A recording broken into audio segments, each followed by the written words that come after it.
Assalamu alaikum and good evening, class. So today I'll be talking about our next lecture, the disaster management cycle. So how many of you have heard the word the disaster management cycle, or have you gone through this cycle? Anyone? What is disaster management cycle? If you have, how many of you studied in your bachelor's at least? Yes, Samad.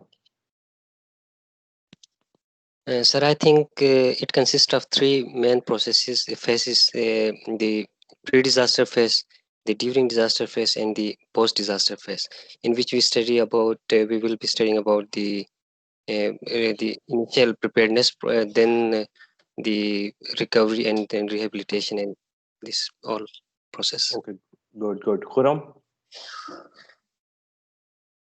Yes sir ये three phase होता है मतलब preparedness होती है फिर उसके बाद disaster और फिर एंड पे मिटिगेशन जो आए Okay. Any non-planner out there who have studied this disaster management cycle or have in your bachelor's? So basically, what happens is a disaster management cycle has emerged in the, let's say, in the 70s, 80s. It has emerged as a mechanism or an instrument for tackling disasters. So people have classified disaster management cycle into two phase, three phase, four phase, sectoral, or you can say fragmented phases. So, but nowadays, disaster management cycle or its use is kind of diminishing. Now, no longer disaster management cycle is not, we don't, uh, everything is not based on now disaster management cycle. Because of the introduction of the disaster risk reduction philosophy, people have started saying that preparedness should be made before, during, and after a disaster. So we cannot easily classify when is the preparedness phase, what is the pre-disaster phase, what is the during phase, and what is the rehabilitation phase. So it's called, these phases are kind of overlapping each other so much that the disaster management cycle or its you can say practicality or operationalization is a question mark in the field. But because of its importance, because of its contribution towards the current disaster risk reduction, disaster management cycle has been, you can say, uh, fundamental to the learning of disaster management principles. Because of our subject, we will be talking about disaster management cycle. But in the field, when you go, the disaster management cycle is kind of not it's not out there right now. So what is the disaster management cycle? Let's start with that. So basically, we have talked about different components of disaster: risk, vulnerability, hazard, capacity. So how are we? These are all the conceptual or theoretical understanding of the different terminologies used in the disaster risk reduction or climate change adaptation philosophy. About the disaster risk reduction and climate change adaptation philosophy, we'll have a next full-fledged lecture on that. That what is disaster risk reduction and what is climate change adaptation. Okay, coming back to the disaster management cycle, because of theoretical, we have all these theoretical different terminologies. How are we going to implement those, or how are we going to uh, actually work on it? How do we translate the theory into action? Okay, that is the management cycle. Disaster management cycle helps you operationalize means from knowledge to practice. So we are operationalizing our knowledge, which is our different definitions of different terminologies, into practice. How on ground we are going to be implementing those. Therein comes the importance and contribution of disaster management cycle. So we have talked about different components of disaster management cycle. Samad has talked about different disaster management cycle. So right now, disaster management cycle is classified into four different components. Now these components varies. Some people classify 2, 3, 4, 5, 6, 7, depends. But conceptually, we'll talk about all of these concepts theoretically as well. So first is the preparedness, second is prevention and mitigation, then response and relief, and recovery and rehabilitation. Now these four are, you can say, kind of uh, cycle, because they're called cycle because it's a cyclic process in which all these phases are related to each other. So it has pre-disaster, post-disaster component. Some people call it during a disaster as well as a component of disaster management cycle. So, but the main points are mitigation, preparedness, response, and recovery. And other things are correlated with them. By preparedness, what does it mean? In your, if I talk about preparedness, in which component of disaster is preparedness come? Anyone? Yes, Hamza. Sir, it comes in pre-disaster phase, sir, in the capacity building and pre-impact phase. Okay. Yes, Shoaib. Yes, sir. जैसे हमजा भाई ने कहा, it's about preparing yourself before the disaster. जैसे कि हम कुछ करते हैं, जैसे कि नाल कराची में अगर कोई सैलाब का सीजन होता है तो नालों की सफाई है या इस तरह की चीजें तो प्रिपेयर्डनेस में आ जाएंगे मेरे ख्याल में. Okay. So yes. So basically, so preparedness is, you are saying pre-disaster, but the point is that how sure are you that when a disaster is coming? So it's a pre-disaster phase. So it means, should we be prepared all the time? Should we be then how come, when does the preparedness phase starts? Okay. Yes, Hamza. Sir, मैं तो basically civil engineer हूँ, तो हम civil engineering terms में हर एक चीज़, हर एक construction, हर एक building, हर एक फैसेट ऑफ लाइफ में एक सेफ्टी छोड़ते हैं. जैसा for example high rise buildings में फायर शूट्स होते हैं, फायर की डिजास्टर से मैनेज करने की चीज़ में हैं फॉर सच. तो प्रिपेयर इसी के लिए होगा ना हमारे उस पे टर्म्स. चलो, हमने सिविल इंजीनियरिंग की बात की, उसमें आप सेफ्टी का फैक्टर छोड़ते हैं. तो अगर अप्रोप्रिएट असेसमेंट की जाए, अप्रोप्रिएट मेथडोलॉजीज, अप्रोप्रिएट एनालिसिस करके, आप जो स्ट्रक्चरल एनालिसिस करके यूज जो बिल्डिंग्स बनाते हैं, उसमें आप, अगर आपका एनालिसिस ठीक हो, तो आपने इतना सेफ्टी का फैक्टर क्यों छोड़ना? It means we are over estimating the risk, we are over estimating. हमने लेट्स से उधर इतना सरिया चाहिए था, या उतना, let's say I'm not a civil engineer, but let's say उसको इतना लोड बर्दाश्त कर सकता है वो स्ट्रक्चर, या इतना अर्थक्वेक को वो रेजिस्ट कर सकता है, तो हम सेफ्टी फैक्टर रखते हैं उसका. आप जिस तरह 1/3 की बात कर रहे हैं, टू सम एक्सटेंट उससे ज्यादा रखते हैं. तो aren't we like kind of in you can say ज्यादा खर्चा कर रहे हैं, कंस्ट्रक्शन कॉस्ट बढ़ा रहे हैं. सो लेकिन वहां फॉर एग्जांपल अर्थक्वेक नहीं आना, उस एरिया में अर्थक्वेक इस इंटेंसिटी का नहीं आना, रिटर्न पीरियड. तो on what basis you do safety? It's just a practical practice के जी पाकिस्तान में ये हो रहा, तो हम भी ये करते हैं. That is illogical. Why not we just, yes Hamza please. Sir, इसके स्टैंडर्ड्स हैं, और जिस तरह आपने अर्थक्वेक के टर्म्स में बात की है ना, तो अर्थक्वेक के टर्म्स में फॉल्ट लाइंस देखी जाती हैं. फॉल्ट लाइंस हैं और उनमें प्रीहिस्टोरिक, मतलब हिस्टोरिकल उनके देखे जाते हैं कि कितने डिग्री का अर्थक्वेक आ चुका है, तो उसकी बेसिस पे छोड़ी जाती है ये सेफ्टी फैक्टर्स. तो प्रीवियस जो इवेंट्स गुजर चुके हैं उनकी बेसिस पर दिया जाता है safety factor. Okay okay.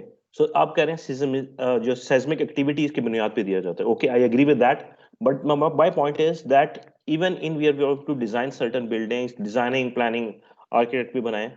So when we are incorporating the safety factor on, like the point is that like there are different terminology or different methods out there. For example, right now in civil engineering, the new methodology of performance-based building design is taking place. So it is now it is designing building on a low safety factor, but it will yield better results. So there are different terminologies. I will not go into the detail of these civil engineering because it's not my cup of tea. But still, right now, my point is, like, coming back to the preparedness point.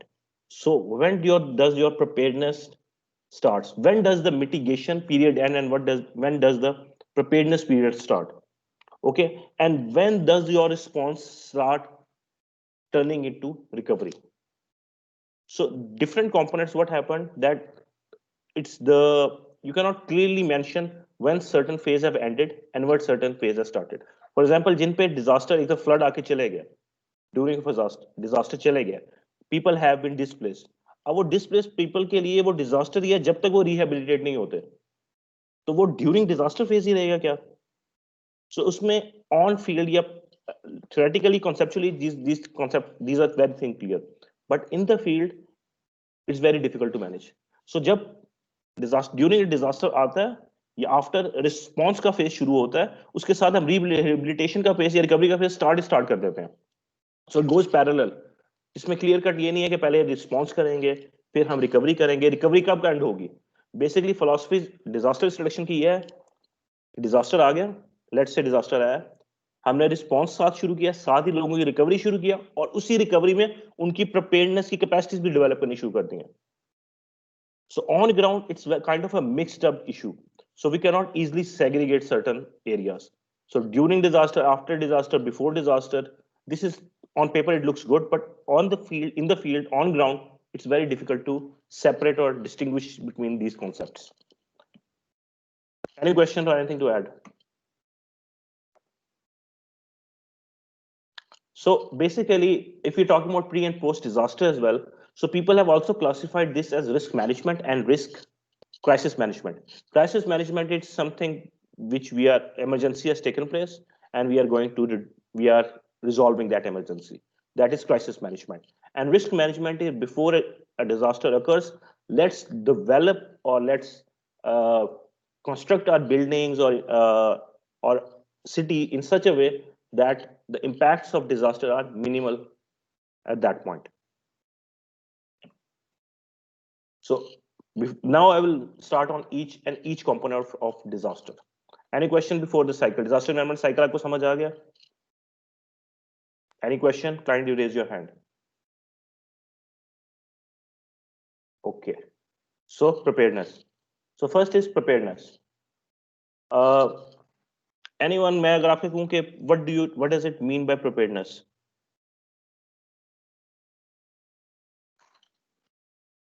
Preparedness. Yes, Samad.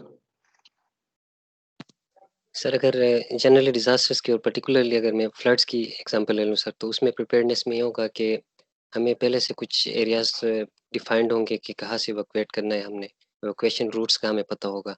तो उसमें preparedness phase में हम यही करेंगे कि हमें पहले से कुछ अवेयरनेस मिलेगी कि अगर इन केस कोई फ्लड आता है तो हमने कहाँ से कौन से इवैक्यूएशन रूट्स यूज़ करने हैं और कोई सेफ प्लेस वहाँ पे पहले से इनिशियली इस तरह की चीज़ें इस प्रिपेयर्डनेस फेज में.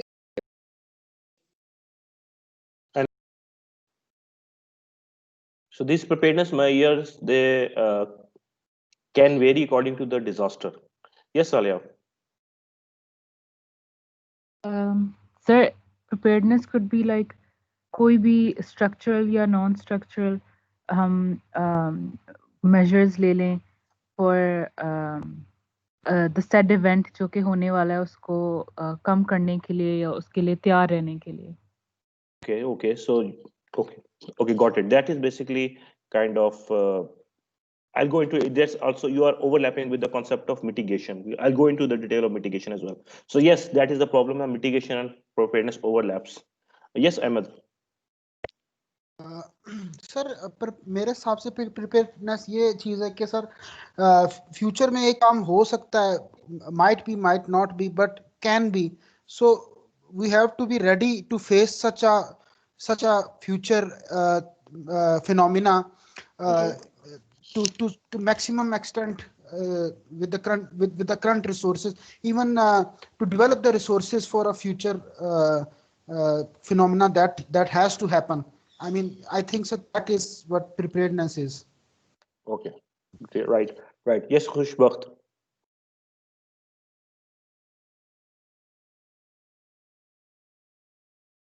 Yes, Khushbakht, can you? We can't hear you.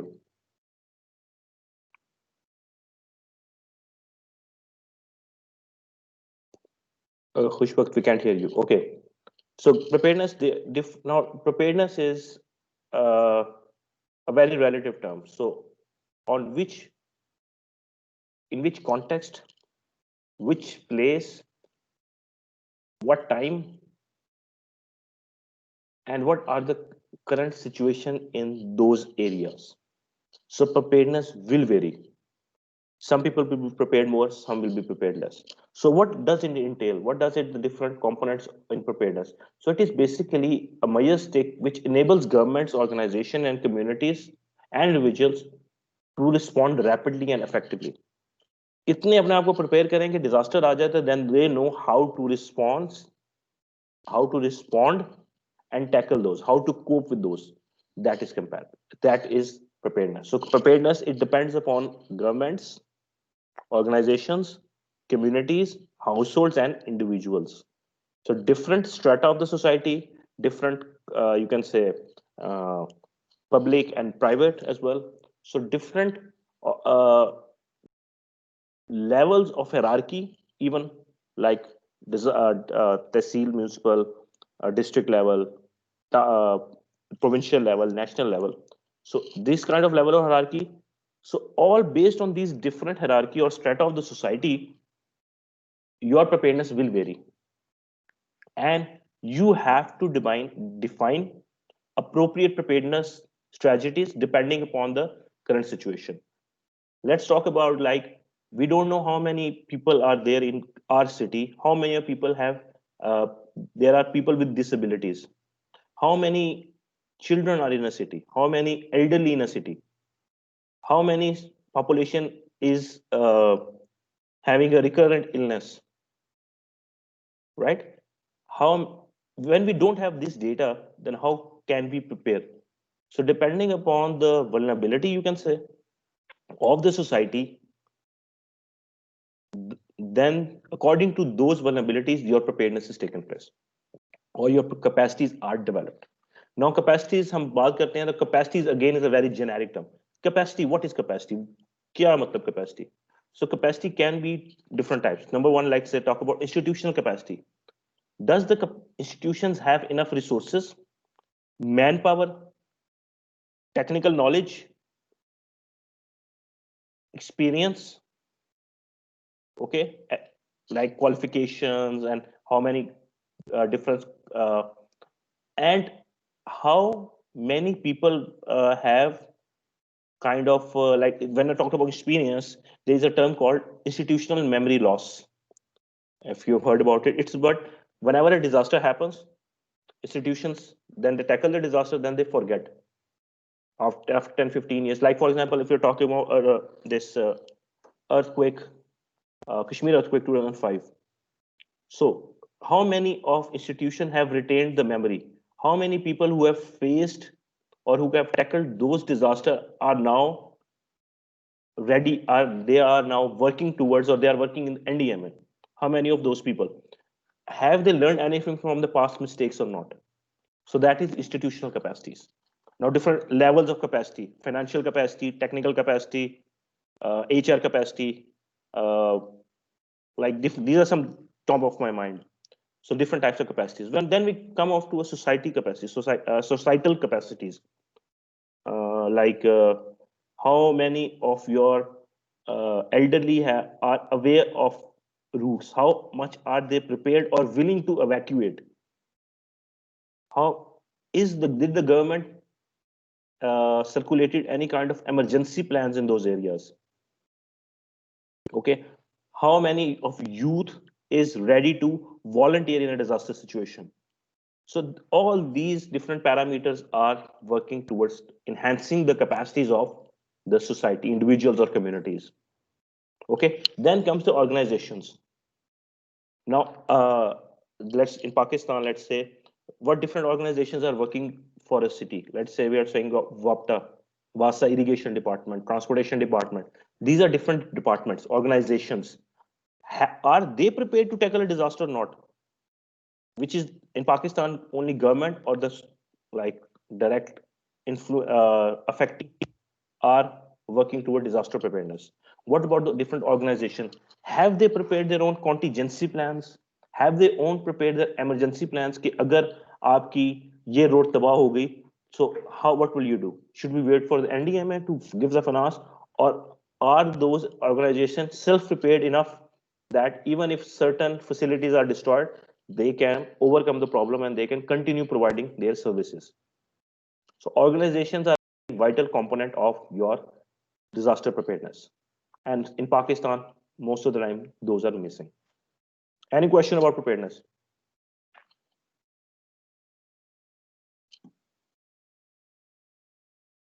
No? So we've talked about different aspects that preparedness is basically working toward enhancing the capacities. So basically, when we are enhancing the capacity, we are also reducing your vulnerability. And overall, we are reducing the risk. Prepare to efficiently manage all types of emergency. Now, another point. If an NDMA is there, but is NDMA in charge of your public health emergency, like COVID? So in NDMA, the mandate or all the different policies, if you have talked about of NDMA, we talk about natural hazards only, or to some extent industrial hazards only.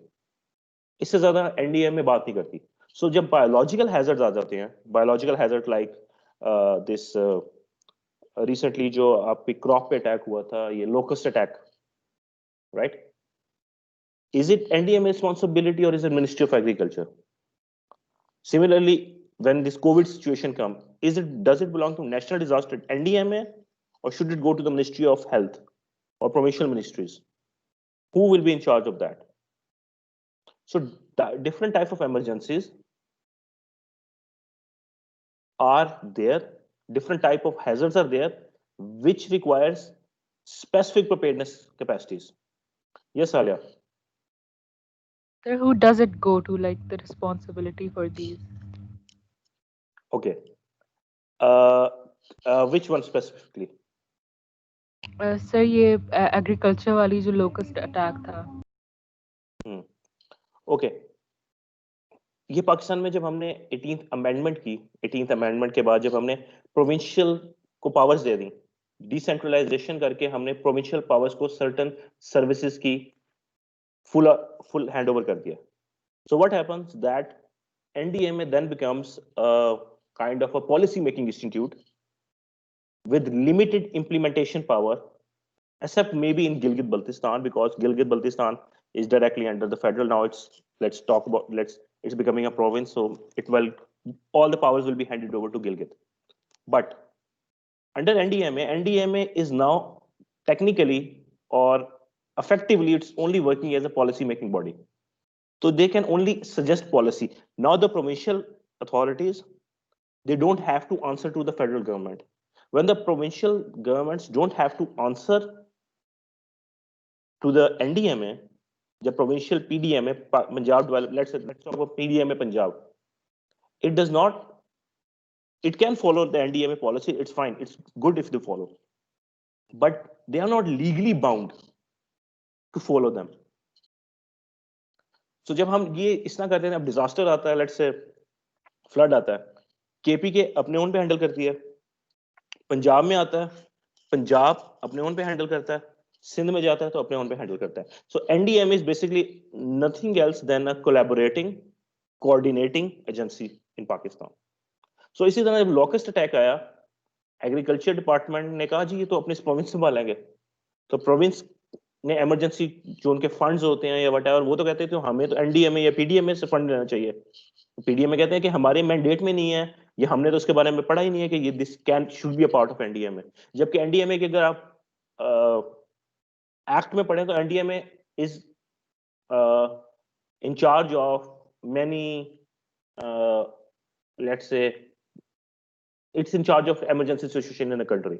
But then comes the question that like man-made disasters like terrorism, should it come into NDMA or should it go to the Ministry of Interior?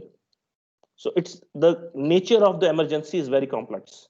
So sometimes when the emergency सैलाब भी आ जाएगा, Covid situation है, सैलाब भी आ गया, earthquake भी आ गया, 3-4 different emergency disasters भी इकट्ठे आ गए ना, जब so then it also becomes very difficult to manage.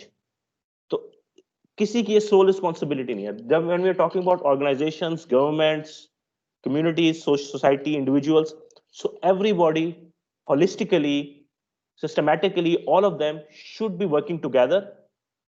All their plans, all their strategies or resources must be integrated to reduce the disaster risk.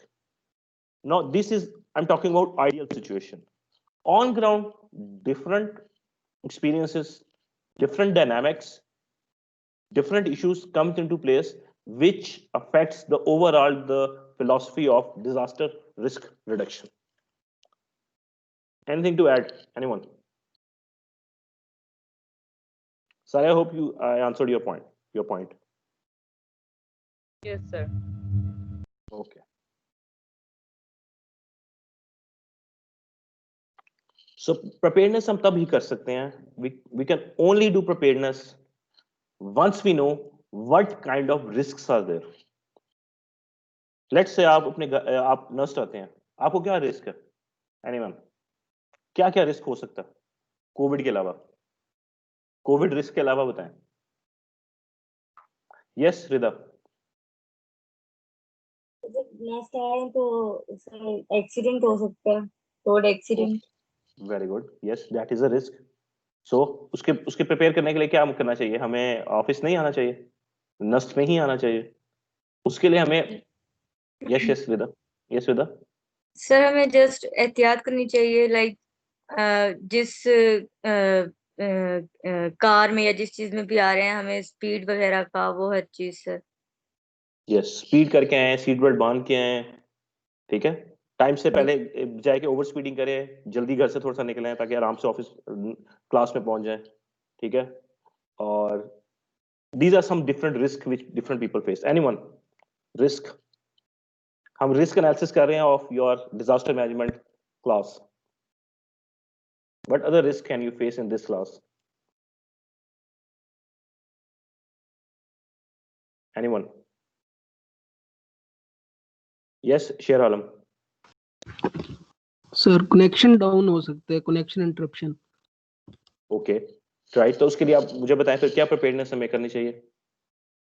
Sir ensure करना चाहिए connectivity ठीक है. हाँ, और ऑल्टरनेट सोर्सेज होने चाहिए. यानी कि मोबाइल मैंने रखा हुआ है कि जैसे ही अगर मुझे नस्ट का इंटरनेट डिस्कनेक्ट होता है मैं 4G पे शिफ्ट हो जाऊंगा फौरन ये क्लास, ताकि डिस्टर्बेंस ना हो. इसी तरह आपके पास ऑल्टरनेटिव्स मौजूद होने चाहिए. या वो इंटरनेट पे जाएं लेट्स से जहां कनेक्टिविटी के इंटरप्शन के चांसेस बहुत कम है, रिस्क कम है. Okay, so let's talk about like आपको एक रिस्क है कि you might yes Rida. Sir हमारी जो क्लास है ये भी एक सोशल गैदरिंग ही है, तो हम यहाँ पे एक दूसरे से इंटरेक्ट करते हैं, किसी से लड़ाई भी हो सकती है, ये भी एक रिस्क काउंट कर सकते हैं? Yes of course, definitely. So ये देखें, ये जो बात है ना, जब हम एक्नॉलेज करते हैं ना रिस्क को कि ये रिस्क हो सकता है, then we are trying to prepare itself. जब हम ये एक्सेप्ट कर लेंगे कि ये रिस्क अवेलेबल है, then we can effectively prepare for them. अगर आपको ये रिस्क लगता है कि ऑफ कोर्स लड़ाई हो सकती है, या कुछ लोग कहते हैं नहीं लड़ाई नहीं हो सकती, तो जब उधर लड़ाई होगी तो उनको समझ नहीं आ रही उन्होंने क्या करना है. लेकिन एक पर्सन जिसने पहले से सोचा हुआ है लड़ाई हो सकती है, तो ऑफ कोर्स उसके ज़हन में प्रिपेयर्डनेस मेजर्स भी पहले होंगे. वो पहले से वो नौबत ही नहीं आने देगा कि लड़ाई हो जाए. Okay, so that is what risk analysis is. अपने एरिया में, अपनी सिचुएशन में, जहां भी आप बैठे हुए हैं, घर में, ऑफिस में, कहीं भी, just analyse what sort of risk are there and what can you do to minimise those, mitigate those. That is your risk reduction. ये प्रिपेयरनेस की एनालिसिस में है कि आपका रिस्क है कि लेट्स से आप इस सब्जेक्ट में फेल हो जाएंगे. It's a risk. ओके, अच्छी तैयारी एग्जाम के लिए, उतना आपका risk of failing a particular subject will go down. Okay, so that is why किसी भी एरिया की रिस्क असेसमेंट. अब पाकिस्तान में most probably in many districts of Pakistan we don't know the risks. हमें नहीं पता कि यहाँ रिस्क लेवल्स क्या, किस को रिस्क है, which one people are vulnerable. जब हमें ये नहीं पता होगा, then we can not launch appropriate preparedness measures which can have an effect on reducing your risks. So clear about this point? So जो आप या रिकॉल करें रिस्क और प्रिपेयर्डनेस या रिस्क और कैपेसिटी की relationship, right? So inverse relationship. More capable you are, more chances of you will not be affected. That is the capacities. Clear? Anything to add or comment?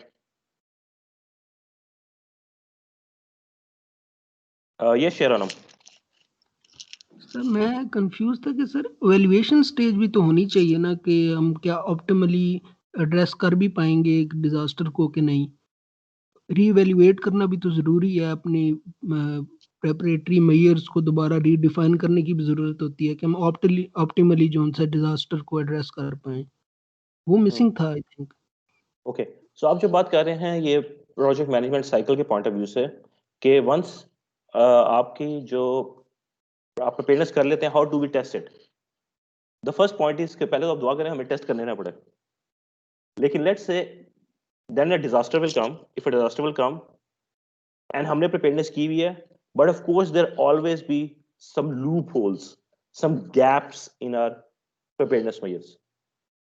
तो वो क्या करेंगे, वो disaster floods वगैरह जो आपको डैमेज करेगा, अब जब फ्लड खत्म हो जाएगा तो रिहेबिलिटेशन या रिकवरी के फेस में हम रीवैल्यूएट करेंगे कि हम इतना प्रिपेयर तो थे लेकिन फिर भी फ्लड ने इतना डैमेज कर दिया हमें, तो देन हम अपनी उन जो गैप्स अब थे पहले उसको मिनिमाइज करने की कोशिश करेंगे। सो बेसिकली जो रीएवैल्यूएशन की टर्मिनोलॉजी है वो एज सच तो प्रिपेयरनेस क्योंकि बड़ी एक क्वालिटेटिव वर्ड है, उसको वेरीफाई करना बड़ा मुश्किल है। और इवन आप जितने मर्जी प्रिपेयर्ड हो, शहर के अंदर लाइक फ्लड ने आना है, आप ये तो कर सकते हैं जी जहां शैलो है डेप्थ, जहां शैलो है कहाँ डीप है, कहाँ डिप्रेशन है शहर में, तो चले जी वहां फ्लड चले जाएगा। लेकिन फ्लड अगर लेट से पैरेलल एरिया में कहीं आ रहा है, फ्लड प्लेन में आ रहा है, you don't know the direction of it. कहते हैं पानी अपना रास्ता खुद बनाता है। सो even if you are prepared, you are not prepared to handle the hazard. You cannot stop the flood. उसने किस तरह आपकी सोसाइटी में पेनिट्रेट करना है, that would lead to many other के are you prepared enough, were you prepared enough के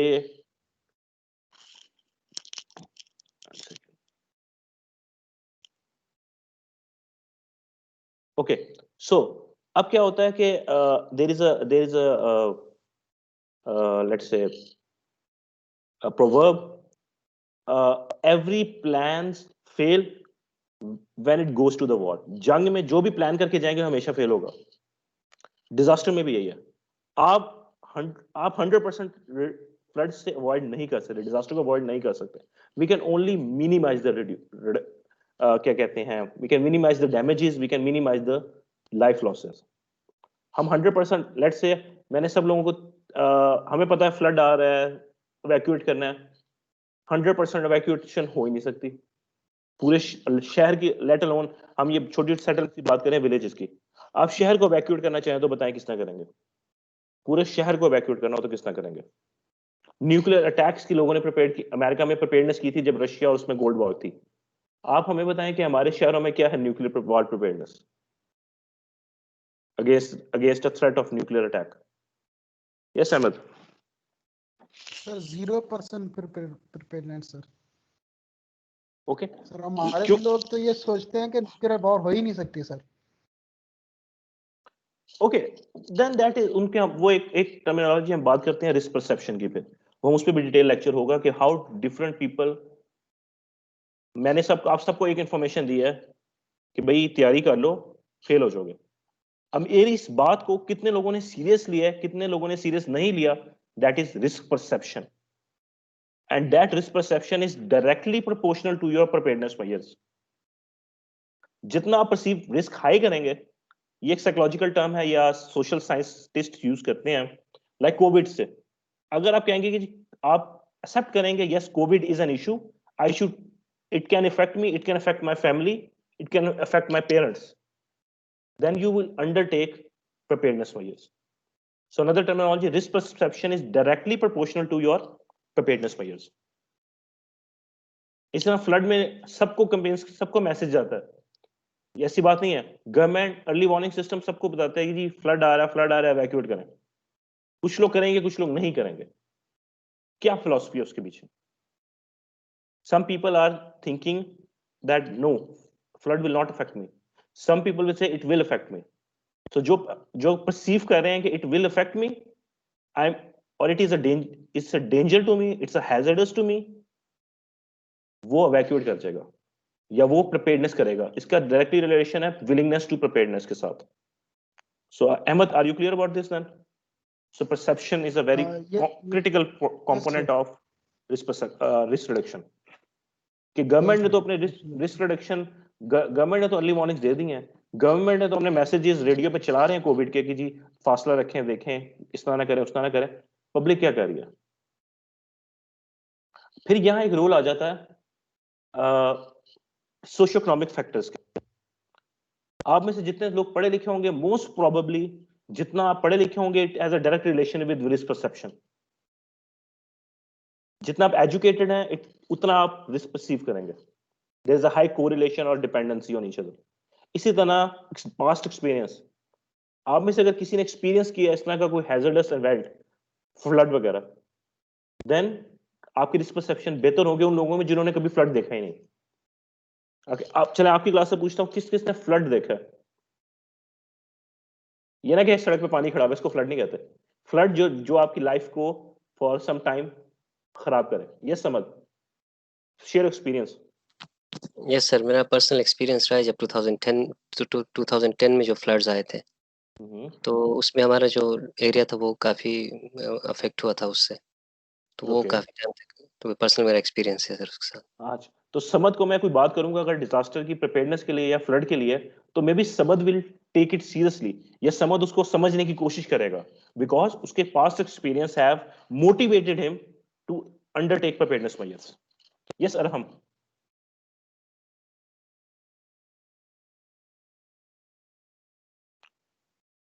sir last Saudia में फ्लड आया था, तो तब उस दौरान हम लोग वहाँ पे थे जिद्दा में, तो वो हमने फेस किया था वहाँ पे। वो काफ़ी डैमेजेस हुए थे और लोग भी काफ़ी मरे थे वहाँ पे। Okay okay. सो इसी तरह हमने भी एक्सपीरियंस किया हुआ फ्लड, इन्होंने अपना देखा हुआ सिचुएशन देखी हुई, इन्होंने खुद बताया कि डेथ्स भी हुई। सो मे बी इफ एनडीएमए या जिस एरिया में ये रहता है उधर की लोकल गवर्नमेंट ऐलान करे कि जिस सैलाब आ रहा है या आ सकता है, प्लीज प्रिपेयर योरसेल्फ। सो हम will most probably will undertake preparedness measures. Yes, Salia.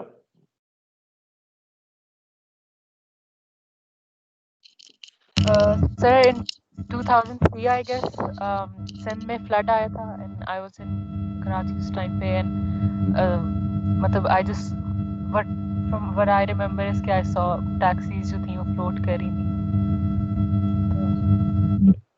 Okay, ये आपका जो है, आपने ये चीज देखी है तो ऑफ कोर्स, लेकिन आप सेफ नहीं है। जिन्होंने पर्सनली डैमेजेस जो एक्सपीरियंस किए होते हैं उसकी परसेप्शन दूसरे लोगों से भी ज्यादा होती है। यस वेदा। सर सेम केस कोविड को अगर हम देखें तो सर इसकी भी यही सिचुएशन है।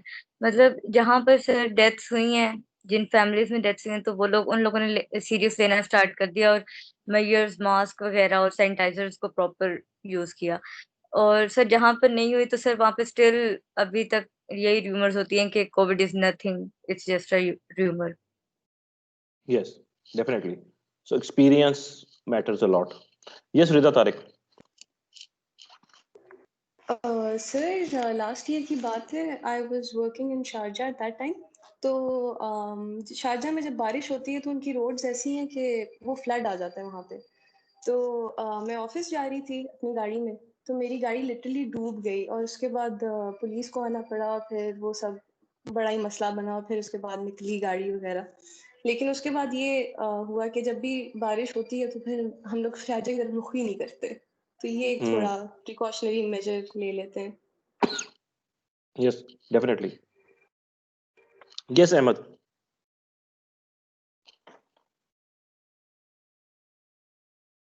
सर मेरा अपना एक्सपीरियंस तो नहीं है सर, पर मैं सिर्फ बात करना चाह रहा था कि सर मेरा फैमिली का काफ़ी एक्सपीरियंस है सर फ्लड्स के साथ। 90s में सर इधर कश्मीर में सर काफ़ी बड़े मेजर फ्लड्स आए थे सर, और उसके नतीजे में सर काफ़ी मेजर इकोनॉमिक और मटेरियलिस्टिक लॉस हुआ था सर, जिसमें हमारी फैमिली का भी काफ़ी हुआ था सर। मैं सिर्फ उस पर बात करना चाह रहा था कि अब तो सर हमारी फैमिली में सर सारे लोग जो हैं वो दरिया के पास जाने से भी डरते हैं सर, मतलब इवन जो है वो कोई करीब भी नहीं जाता सर दरियाओं के।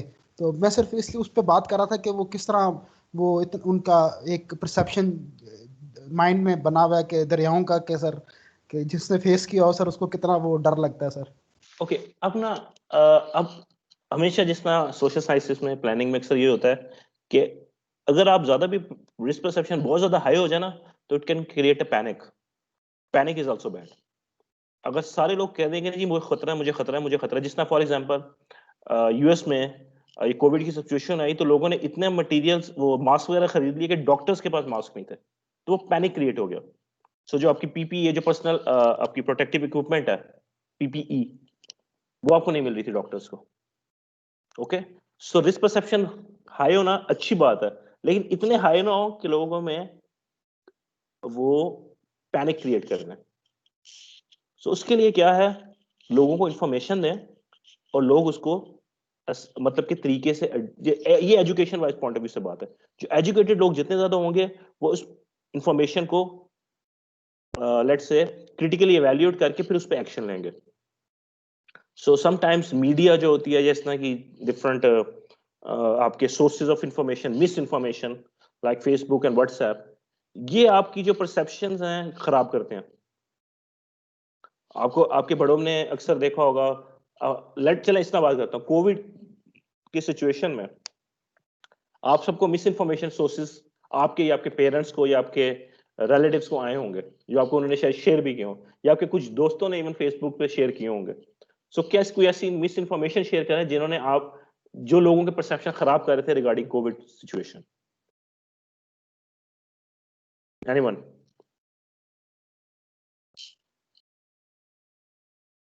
So could you repeat that question, please? Okay.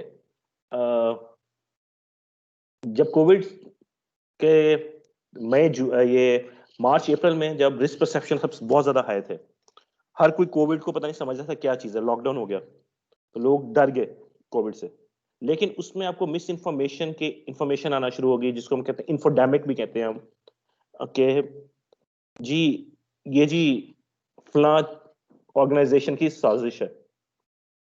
It's a source of misinformation. You like some people used to say in like I heard from them that जी कोविड उनको नहीं होता जिनका ईमान बहुत स्ट्रांग होता है।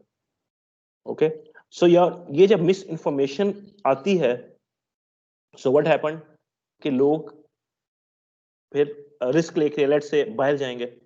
तो कोविड की जो सिचुएशन प्रिपेयर्डनेस के काम करना चाह रहे थे, कोविड को रिड्यूस करना चाह रहे थे रिस्क को, वो फिर एक्सपोज हो जाते हैं। सो इस तरह की इंफॉर्मेशन आपको कभी आई हो, शेयर हुई हो?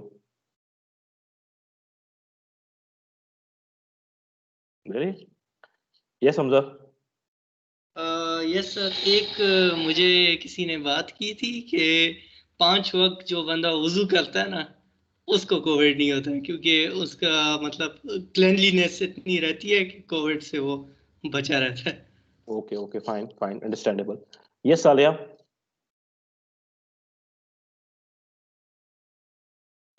Sir, there were like rumors around कि ये गर्मियों में चला जाता है, चला जाएगा, stuff like that, and पता नहीं कौन सी चाय पीने से ठीक हो जाता है। यस, अहमद आप बताएं। अहमद? सर काफ़ी किस्म के सर इस तरह के चीज़ें जो है वो आम हुई हुई थी कि सर कुछ लोग तो मतलब वर्ल्ड वाइड एक फिनोमेना ये भी फैला हुआ था कि sir Covid is not as dangerous as the media is telling, and some people were sir कुछ लोग जो हैं वो इसको डिफरेंट किस्म की कॉन्स्पिरेसी थ्योरीज के साथ भी जोड़ रहे थे सर के 5G टावर्स के, पता नहीं सर वो एक अलग चीज़ है सर, आपको पता होगा सर। वो मतलब कहने की काफ़ी कुछ सर इसके मतलब था सर। सबसे मेजर चीज़ थी जो जिसने सबको बहुत नुकसान पहुंचाया सर, जो मिस इन्फॉर्मेशन थी, वो यही थी कि sir it is not as dangerous as media is saying sir. ये मैं समझता हूँ सर। ठीक है, आई एग्री, हर एक अपने एक्सपीरियंस होते हैं, लेकिन मेरे ख्याल में जो सबसे बड़ा एक्सपीरियंस मैंने फेस किया था कोविड के दौरान, कि हमारे कुछ रिलेटिव्स कह रहे थे कि जी हॉस्पिटल ना जाए, डॉक्टर टीके लगा देते हैं। Now a person who is in critical situation, जो इस कोविड जिसको डायग्नोज हो चुका है, तो उसको हेल्प चाहिए, लेकिन उन लोगों ने, कुछ लोगों ने, मैं इन माय नियर, जिनको मैंने बात कोशिश की समझाने की, खैर कि नहीं नहीं ऐसा नहीं हो रहा, लेकिन वो तब तक उस पेशेंट को हॉस्पिटल नहीं लेके जाए कि जब तक डॉक्टर्स ने, जब लेके जाते थे तो डॉक्टर कहते थे नहीं अब आप कुछ नहीं कर सकते, यू आर टू लेट। और लोगों को पता, तो इस सिचुएशन ने, इस मिस इन्फॉर्मेशन ने कि हॉस्पिटल्स ना लेके जाएं, have killed a lot of people. I have experiences, I might be wrong, that might be my limited experience. So that misinformation destroys your risk perception, या पैनिक क्रिएट कर देंगी, या इतना रिस्क परसेप्शन नीचे ले जाएंगी कि इट किल्स पीपल। डिजास्टर में भी यही है कि कोई अगर मिस इन्फॉर्मेशन फैलाएगा, इट ही और शी इज इनडायरेक्टली और sometimes directly killing people. Yes वेदर। Yes, exactly. मैं एग्री करती हूँ आपके इस पॉइंट से sir. Dera Ghazi Khan is my hometown, तो सर वो थोड़ा बैकवर्ड सा एरिया है, तो सर वहाँ पे पूरे शहर में सर यही रूमर थी कि डॉक्टर्स जो हैं कोई ऐसी मेडिसिन आपको दे रहे हैं कि जिससे डेथ हो जाती है कोविड के लोगों को। टीके लगा रहे हैं, और टीके ऐसे लगा रहे हैं। यस सर, टीका, एग्जैक्टली द सेम वर्ड। और सर ये तो एक्सपीरियंस भी इस तरह से हुआ कि सर मेरी अपनी फैमिली में भी 2 डेथ्स सर इसी वजह से हुई कि वो हॉस्पिटल नहीं गए थे। और उनको हमने बहुत समझाया भी कि इस तरह की कोई बात नहीं, आप हॉस्पिटल जाएं। इवन देन सर वो घरों में बंद रहे और मतलब डेथ हो गई उनकी, लेकिन वो हॉस्पिटल नहीं गए थे। सो ये बेसिकली मैं, हम अगेन थोड़ा सा ऑफ टॉपिक गए थे, लेकिन रिस्क परसेप्शन को एक्सप्लेन करने के लिए मैंने आपको एग्जांपल्स दी कि रिस्क परसेप्शन का प्रिपेयर्डनेस के साथ बहुत ताल्लुक है। सो अब जितना अच्छा, अब हम अक्सर रिस्क परसेप्शन कहते हैं ना, these are risk perception influence के फैक्टर्स देख लेते हैं। आप खुद अंदाजा लगाएं।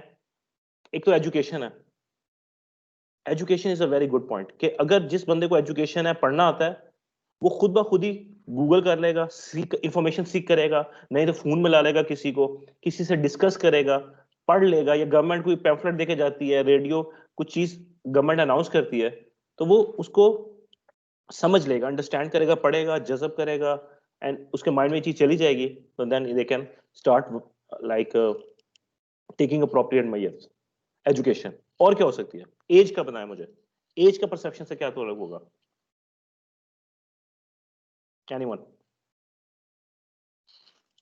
ये समझा। सर एज का ये है कि generally older people, the elderly less perceptive होते हैं, लेस चेंज को पसंद करते हैं। वो सेइंग है ना कि ओल्ड ट्री नेवर बेंड्स, वो वाली बात हुई, उनका चेंज की तरफ ज्यादा नहीं जाता compare to youngsters. Yes Ahmad. Sir एक और age related sir misinformation ही आप कह सकते हैं कि लोग ये कहते थे कि सर जो यंग पीपल हैं सर वो कोविड के हार्म से सर ज़्यादा सेफ हैं age compare to old people. Sir ये भी एक चीज़ फैली हुई। Okay may be. Okay so now age, तो एज का क्या ताल्लुक है कि sometime what happens that age, जो एज पीपल होती है, it has a inverse relation with perception, risk perception. जितना जितना एज होगी, नाउ अब ये, now this is another factor मैं इसको ऐड करूंगा कि जो लोग जिनकी उम्र ज्यादा होती है उन्होंने एक्सपीरियंस भी ज्यादा किए होते हैं। For example flood risk perception की बात करता हूं, जिसकी एज ज्यादा है उसने नंबर ऑफ फ्लड्स भी एक्सपीरियंस ज्यादा किए हैं। उसको पता है कि अगर फ्लड पहले आया था, अगर अब आया तो उसने क्या करना है, पहले उसने किस तरह टैकल किया था, उसने पहले क्या क्या उसको इश्यूज आए थे, वो पहले से रेडी हो जाएगा उसको कोप अप करने के लिए। So age does not always mean कि they are not ready to change, they might have more experience, with experience they can better cope up with the disaster situation than the people, young people जिनको कभी एक्सपीरियंस ही नहीं किया। So age goes both ways. अगर आज psychologically physically देखा जाए तो यस, एज का इनवर्स रिलेशन बनता है, लेकिन अगर एक्सपीरियंसेस, अंडरस्टैंडिंग्स, उसमें बात की जाए तो एज वालों का परसेप्शन ज्यादा बेहतर होगा। यस सालिया।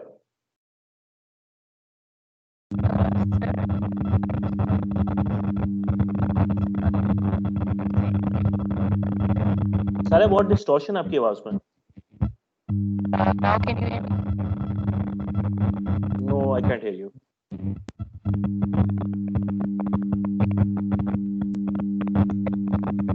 Okay, Saleh, आप check करें. You can then talk again later. Okay. So coming back to perception की बात होगी preparedness की. So risk perception is directly proportional to your preparedness. Yes, Sharyar. Sir age के साथ साथ कुछ लोगों के अंदर वो फैटलिस्टिक एटीट्यूड भी डेवलप होना शुरू हो जाता है. और एक और भी सर बड़ी इंटरेस्टिंग स्टडी ये थी कि जो एल्डरली थे वो ज्यादा फॉल्स इंफॉर्मेशन वगैरह ट्विटर वगैरह पे दे वर मोर लाइकली टू रीट्वीट वगैरह, तो वो डिस्टिंग्विश नहीं कर पाते थे वो करेक्ट इंफॉर्मेशन और फॉल्स इंफॉर्मेशन. वो एग्जांपल हमारे सामने ये कि वो जितनी भी ये कोविड से रिलेटेड इस तरह की वो फॉल्स इंफॉर्मेशन होती थी वो आमतौर पे एल्डरली और ये फैमिली सर्कल्स के अंदर ज्यादा उनके थ्रू स्प्रेड होती थी. राइट. जो फर्टिलिस्टिक एटीट्यूड्स की बात है ना, दैट इज समथिंग डिफरेंट. जो एज में फर्टिलिस्टिक एटीट्यूड नहीं कह सकते उसको. फर्टिलिस्टिक एटीट्यूड ये होता है कि आप सारी क्लास में बैठे हुए हैं, मैं कहता हूँ कि जी ये कोई इशू आ गया, आप सारे एक्सपोज्ड हो गए हैं, या लेट्स से 4-5 को कहता हूँ जी डिजास्टर आ रहा है, आप लोग इवैक्यूएट करें निकलें. आप सबकी एज इतनी है, लेकिन उनमें से कुछ ऐसे स्टूडेंट्स होंगे जो कहेंगे देखा जाएगा, आने दो, कुछ नहीं होता, देख लेंगे, निबड़ लेंगे. तो क्या होता है जब इस तरह के जो एटीट्यूड करता है उसको फैटलिस्टिक एटीट्यूड कहते हैं. जबकि जो एज वाइज में फैटलिस्टिक एटीट्यूड उसको इसलिए नहीं कह सकते कि एज की वजह से उन पे इतने ज्यादा चीजें इन्फ्लुएंस कर रही होती हैं कि वो परवाह नहीं करते. So fatalistic attitude is something like more oriented towards youth, yeah, something. It's a different conceptual things. Yes, Sharyar, to add. Sir इसको रिलीजन के साथ भी रिलेट कर सकते हैं, मतलब फॉल्स अंडरस्टैंडिंग ऑफ रिलीजन की. मतलब जो आपके मौलवी वगैरह और इन सर्कल्स के अंदर के जो भी मतलब अजाब या कोई भी डिजास्टर आता है वो मतलब वो नेचुरल होता है और वो टेस्ट होता है या इस तरह करके इसको उसके साथ भी रिलेट कर सकते हैं, मतलब जो कॉमन एटीट्यूड है हमारी पब्लिक वगैरह का. नहीं, रिलीजियस होना, स्पिरिचुअल होना, that's also good thing, but उसको मिसयूज करना, that is something different, that is something questionable. So religion आपको मिसगाइड नहीं करता, लोग खुद मिसगाइड होते हैं, खुद मिस इंटरप्रेट करते हैं, खुद जो होता है ना कॉन्फर्मेशन बायस्ड, जो चीज खुद पसंद आती है बंदे को, बंदा वही कहता है ये चीज सही है. लेट्स से मैं आपको कहता हूँ कि गूगल, आप में से 1-2 बंदे हैं, रिदा कहती है कि नहीं सर ये डिजास्टर तो ये अर्थ फ्लैट है, let's say earth is flat. तो अगर रिदा क्या करेगी, गूगल पे लिखेगी अर्थ इज फ्लैट, तो उसको वही वेबसाइट्स मिलेंगी जो ये कह रही होंगी अर्थ इज फ्लैट, क्योंकि आपने सर्च किया. और कुछ आप शेयर करेंगे अर्थ इज नॉट फ्लैट, तो उसको वही वेबसाइट मिलेंगी जहां लिखा होगा earth is not flat. So it all depends on confirmation bias. Confirmation bias is a psychological term जो कहते हैं कि इंसान वही देखता है जो देखना चाहता है. So got my point, Sharyar? जो आप कह रहे थे आपका पॉइंट के yes sir. So religion में भी लोग मिसयूज करते हैं, वही चीज इस्तेमाल करते हैं जो उनके फायदे में हो, जो उनको मोटिवेट कर रहा होता है काम करने के लिए. Yes Sharyar. जी सर, क्योंकि वो बिल्कुल वो इस तरह वो आपकी वो हदीस भी है शायद कि वो एक आदमी का ऊंट चोरी हो जाता है तो वो उसने बांधा नहीं होता है, तो वो मतलब उसने प्रिकॉशन नहीं ली होती और वो फिर बाद में उसको एट्रीब्यूट कर रहा होता है कि ये वो नेचुरल इवेंट था, मतलब इसमें अल्लाह की मर्जी वगैरह थी. लेकिन वो सर उसके अंदर वही बात आ जाती है कि यहाँ पे आपके वो मौलवी या वो लोग इसको किस तरह वो बेंड करते हैं एक तो चीज को, उनके पर्सनल भी हो सकते हैं वो एजेंडास वगैरह इसके अंदर. बस सर ठीक है, thank you sir. Okay, so yes, you're right about your point that religion plays a very vital role in disaster risk reduction, but due to its controversial issue that I am also not included as a lecture. But अगर आप search करें, then of course religion is a very it has pros and cons. Always हर चीज के होते हैं pros and cons हैं. So again, let's go into detail. So इस तरह की अगर discussion करनी हो, then we can have a offline discussion on that topic. Okay, and rather coming back to the topic on hand is the preparedness. So everybody clear about preparedness? Any question about preparedness? So what is preparedness? What does it include? हम कहते हैं जी उनको early warning system देनी चाहिए, लेकिन early warning system के लिए हमारा प्रेडिक्शन मैकेनिज्म भी होना चाहिए, हमारी मॉनिटरिंग भी होनी चाहिए, जो कांस्टेंट मॉनिटरिंग कर रहा है वेदर की, अर्थक्वेक की, डिजास्टर्स जो आ रहे हैं उनकी रिपोर्टिंग हो रही है। पाकिस्तान में फॉर एग्जांपल कोई डिजास्टर आता है, उसकी रिपोर्ट जनरेट नहीं होती। बाहर के मुल्कों में डिजास्टर, एक भी डिजास्टर आएगा उसकी रिपोर्ट जनरेट होंगी, पब्लिक में डिसेमिनेट होंगी। Reporting is a very vital component of preparedness. Then क्योंकि वंस आपने रिपोर्टिंग कर दी है, देन यू नो कि पिछली रिपोर्ट में ये मसले थे, पिछले बार फ्लड ने ये नुकसान किए थे, इन वजह से किए थे, नेक्स्ट टाइम के लिए हमें प्रिपेयर्डनेस करनी चाहिए। Prediction, warning system, not different types of emergency में आप, हम जो आमतौर पे बात करते हैं इमरजेंसी प्रिपेयर्डनेस की, वो हम कहते हैं awareness. Awareness is not the only thing, it's a very good, I could say, integral part of preparedness, the critical part of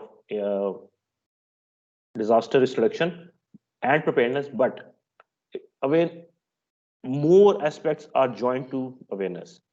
आप सबको पता है, फिर अगेन यार इस परसेप्शन की थोड़ी सी बात आ जाती है अवेयरनेस में, कि अवेयरनेस, आप सारे अवेयर हैं कि कोविड सिचुएशन है, आप में से कितने लोग प्रिपेयर्डनेस मेजर्स कर रहे हैं? अवेयर सारे हैं, सबको पता है, राइट? कुछ लोग कर रहे हैं, कुछ नहीं कर रहे। So awareness is not the only thing. How awareness is let's say converted into actions, that is our disaster risk management. ये कहते हैं कि हमें अवेयरनेस लाने से, अवेयरनेस कैंपेन्स लाने से ओके फायदा होगा, ऑफ कोर्स फायदा होगा, कोई ना कोई फायदा होगा। लेट्स से मैं कैंपेन चलाता हूं तो 10 के करीब मैं 100 बंदों में अवेयरनेस कैंपेन चला रहा हूँ, उनमें से 10 लोग मेरी बात पे अमल कर रहे हैं, they are doing something. So of course that awareness campaigns का फायदा हुआ है कि at least some percentage of population has adopted practically some measures to tackle a disaster, but जो नहीं करते, that is the main problem. उनको कैसे इंश्योर किया जाए 90% या 95% आबादी जो प्रिपेयर्डनेस मेजर नहीं करती, how do we motivate them? हम और जो कहते हैं ना कि जबरदस्ती करें, किसी से जबरदस्ती प्रिपेयर्डनेस करवाएंगे तो 1 साल करेगा, 2 साल करेगा, फिर नहीं करेगा। लेकिन जो बंदा खुद करेगा, ओन करके करेगा, खुद करेगा, वो फॉर लाइफ करेगा। So another component is preparedness is how many people are willingly readying themselves for the disaster. Okay, तो इसमें 3-4 मैं जिसमें पहले भी बात की कि अगर वो अवेयरनेस उसको समझ लेता है, अंडरस्टैंड कर लेता है, and then they start working on this like preparing itself practically, तो उसमें क्या करेगा? इक्विपमेंट लाएगा, सप्लाईज लाएगा, इमरजेंसी सप्लाईज रखी होंगी, इवैक्यूएशन क्या सोच लेगा कि कहाँ इवैक्यूएट करना है, गाड़ी में पेट्रोल घर में रखना है कि नहीं रखना, समथिंग लाइक दैट। अब मुझे चले मैं इसमें आपसे पूछता हूँ, आप सारे हैं, आप डिजास्टर मैनेजमेंट का कोर्स पढ़े हैं, आपके घर में फर्स्ट एड किट किस किस के पास है? एक डेजिग्नेटेड प्लेस पे फर्स्ट एड किट पड़ी हो, हाथ खड़ा करें जिनके घर में है।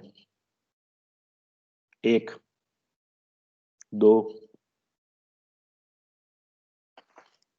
Okay, so two students are saying उनके पास है, out of this I think 23-25 students है मेरे पास, स्टूडेंट में 4 ने कहा है कि वो उनके घर में one way another first aid kit पड़ी भी है।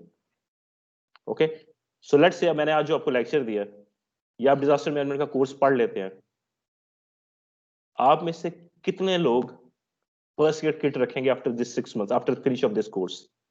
ओके, सो यहां से पता चलेगा कि आप लोगों ने कितना परसीव किया रिस्क, कितना अंडरस्टैंड किया, एंड कितने लोगों ने वो प्रैक्टिकली इंप्लीमेंट किया। आप सारे पढ़े लिखे हैं, लेकिन आप में से 20% करते हैं, 30% भी करते हैं, देन ऑफ कोर्स टेक्निकली तो आपको 100% लोगों को ये चीज प्रैक्टिकल करनी चाहिए। Okay, so you got my point.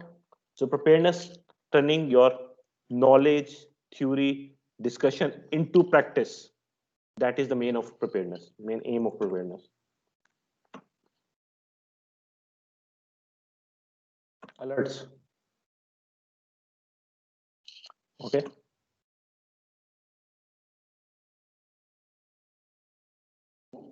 I don't know if this service is working or not right now, but I subscribed to this service when I came to Pakistan 3 years back. It was working. So आप लोगों ने Twitter पे कितने लोगों का account है, कितने ने एनडीएमए को फॉलो किया हुआ? ये चले ट्विटर पे किस किस लोगों का अकाउंट है?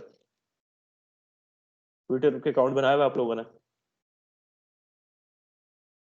किन लोगों ने अपने लोकल एडमिनिस्ट्रेशंस को, लोकल इंस्टीट्यूशंस को, लोकल लीडर्स को या एनडीएमएस को फॉलो किया हुआ, उनके अलर्ट्स को फॉलो किया हुआ? Okay, so this is what happens. So आप में से काफी लोगों ने ट्विटर पे 10-15 लोगों ने हाथ खड़ा किया जिनके ट्विटर पे अकाउंट है, लेकिन कुछ लोगों ने सब्सक्राइब 2-3 ने किया हुआ. ओके, सो ये this one way or another this tells us कि how much अब आपको मेरे ख्याल में इससे पहले आप अवेयर नहीं होंगे, अब अवेयर हो गए हैं. आप में लोगों में से इस लेक्चर के बाद कितने लोग एनडीएमए को सब्सक्राइब करेंगे? Okay, that is your preparedness. वो फिर प्रिपेयर्डनेस है. उससे पहले सारी बातें थी, नॉलेज थी. जिस लोगों ने एक्शन ले लिया, that is the main M of a disaster manager. हमें लोगों को और ऑन ग्राउंड इंप्लीमेंट करवाना होता है actions. Yes Salman, you have anything to add? Salman Aqeel.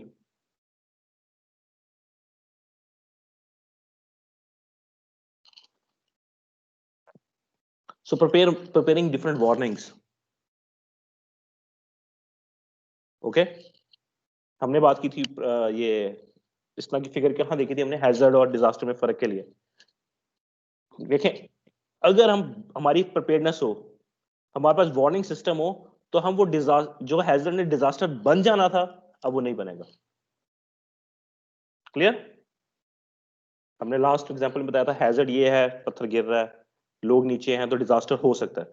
लेकिन अगर बंदा था वहां, लेकिन हमारे पास इतना वार्निंग सिस्टम मौजूद है जिसने वहां लोगों को कहा इवैक्यूएट करो, then we have avoided creating a disaster using preparedness, because हमने वहां एक बंदा खड़ा किया हुआ था जो प्रिपेयर. लेट्स से अब क्या होता है कि एनडीएम में वगैरह, क्योंकि दुनिया तो सेंसस पे पहुंच चुकी है, हम उस पे चलते हैं मार्क्स पे कि जितना पानी, इरिगेशन वाले डिपार्टमेंट पानी कितनी लेवल पे पहुंच चुका है. राइट, कुछ एरियाज में जहां एम्बैंकमेंट में से पानी तोड़ के, एम्बैंकमेंट तोड़ के पानी आ जाता है, या हमारा लीकेज शुरू हो जाती है, या क्रैक्स आने शुरू हो जाते हैं, लोकल विलेजेस अपने बंदे भेज के, स्पेशली मुजफ्फरगढ़ ये बेल्ट में मैंने देखा है, फील्ड में मैंने नोट किया था कि वहां के कम्युनिटी लीडर्स कुछ लोगों की ड्यूटीज लगा देते हैं कि आपने इतनी देर से इतनी देर के लिए उस क्रैक के पास रात को जाना है, आपने घंटे 2 घंटे बाद विजिट करना है, या आप उधर एम्बैंकमेंट के पास सो जाएं कि अगर क्रैक से पानी लीक होगा, आपकी जिम्मेदारी, आपने गांव को इन्फॉर्म करना है ताकि एवैक्यूएट करना शुरू कर दे. So this is kind of indigenous या local strategy measure taken by the local communities कि इससे बचाए कि एनडीएमए सलाब आ रहा है.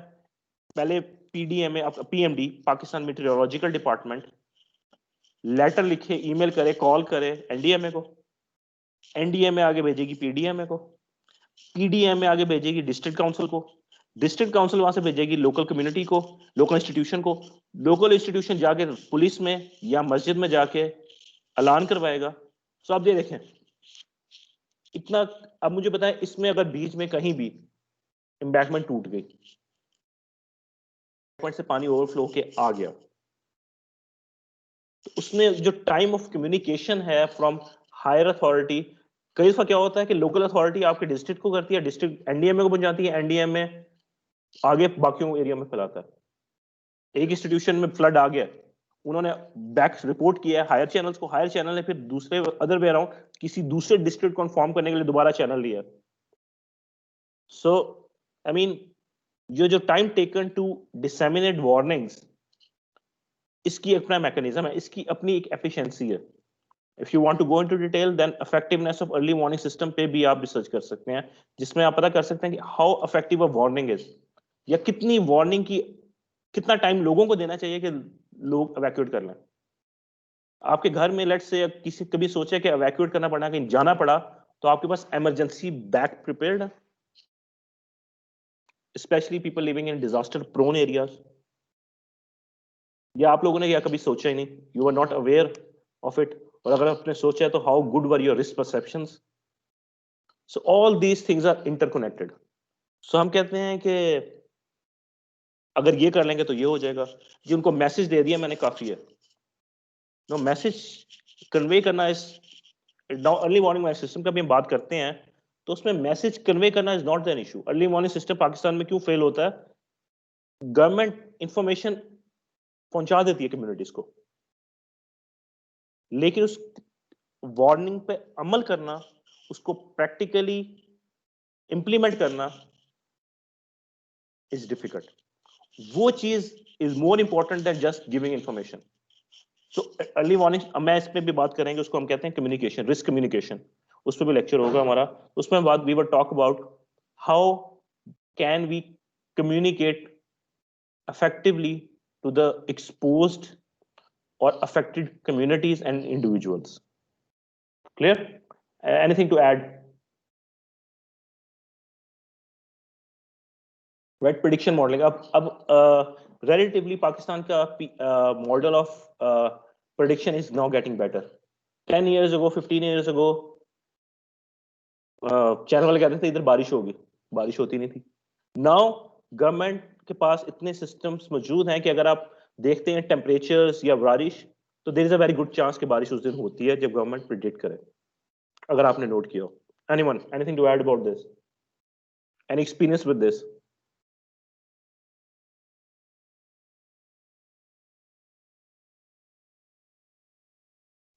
यस समझ सर इसमें ये पाकिस्तान मेट्रोलॉजिकल डिपार्टमेंट जो है ये प्रेडिक्शनिंग की काफ़ी सही रहती है। मतलब पिछले ये अक्टूबर सितंबर अक्टूबर के महीनों में उन्होंने बारिश की प्रेडिक्शन की थी गिलगित बल्तिस्तान में, तो वो उसी टाइम पे बारिश हो गई थी। राइट। अहमद सर आजकल पर गूगल पे और सर एप्पल पे भी सर जो प्रेडिक्शन होती है सर वो काफी हद तक सर एक्यूरेट होती है। अच्छा, उनको प्रेडिक्शन कौन देता है? I don't know sir, you tell me sir. PMD जो आपके लोकल इंस्टीट्यूशंस होते हैं, ये लोकल क्लाइमेटिक कंडीशंस की इंफॉर्मेशन दे रहे होते हैं। इनके रीजनल स्टेशंस मौजूद हैं जो आपको इंफॉर्मेशन दे रहे होते हैं। पाकिस्तान में इटसेल्फ 15-16 वेदर स्टेशन हैं जो इंफॉर्मेशन कलेक्ट करके कंपाइल कर रहे हैं पीएमडी के पास, और पीएमडी ने वो शेयर किया हुआ है विद इंटरनेशनल एजेंसीज, और इंटरनेशनल एजेंसीज के साथ शेयर किया हुआ है। और ये जो गूगल एप्पल जो डिफरेंट टर्म्स हैं, एक्यू वेदर और डिफरेंट वेदर्स की, वो सारे वो डाटा असेस करते हैं, वो खुद प्रेडिक्शन नहीं करते, वो सिर्फ वो डाटा लेते हैं मुझसे, आपको पहुंचाते हैं। Okay, yes. So other thing to add about evacuation, आप में से किसने इवैक्यूएशन किट रखी हुई है घर में? जिसमें मैंने तो खैर फर्स्ट एड की बात की, इसमें से आई एम इम्प्रेस्ड कि आप में से 4 लोगों ने घर में फर्स्ट एड रखी हुई है। I am really impressed. But what about other things? Radio, flashlight, batteries? Yes Ahmad, अच्छा वैसे आपने हाथ खड़ा किया। Okay, so yes, okay, so 2 or 3 people have already now, so great. Anything to add? Yes Samad, you have to add? Drills and trainings. So इसी तरह अब जो ये जो बात है preparedness, अब evacuation या drills trainings जो हैं, it goes both ways. कुछ लोग इसको कहते हैं ये रिस्पॉन्स की कैटेगरी में आता है कि जी डिजास्टर आ गया तो कहां से जाना है, रिस्पॉन्स, ये रिस्पॉन्स में भी आता है। लेकिन कुछ लोग कहते हैं it should be part of preparedness, कि जब तक आप प्रिपेयर्ड नहीं होंगे, आपको पता नहीं होगा पहले से कि एवैक्यूएशन रूट कौन सा, देन यू डोंट नो कि कहां रिस्पॉन्स फिर इफेक्टिवली आप रिस्पॉन्ड नहीं करेंगे सही तरीके से। आप आए में ये नर्स में आप आए में, मैं आपको अपने डिपार्टमेंट की एग्जांपल दे देता हूं। चलें, आप में से किस लोगों ने इवैक्यूएशन रोड देखा या फायर एग्जिट देखे हैं? फ्रंट वाला जो आपका एनआईटी का दरवाजा बंद हो जाए तो आप कहां से इवैक्यूएट होंगे?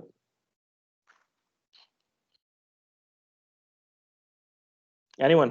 आपने देखा? किसी अहमद आपने देखा? नहीं सर, मैंने खाली मैप देखा था सर, जिसमें एवैक्यूएशन के सर रूट्स उन्होंने बताए हुए थे सर, ऑन ग्राउंड सर मैंने ऑब्जर्व नहीं किया सर।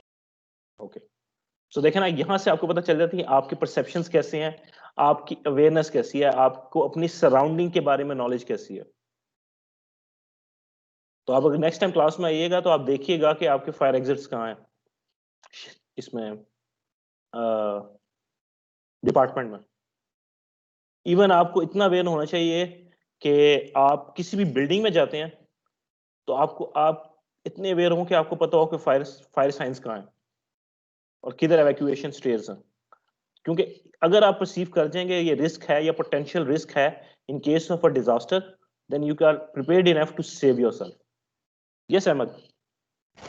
सर वो लास्ट टाइम आपने इमरजेंसी इवैक्यूएशन किट का पूछा था सर, वो मेरे से सर गलती से हैंड रेज हो गया था सर, मेरे पास नहीं है सर। अच्छा ठीक है, no problem. Yes, anything to about drills and trainings.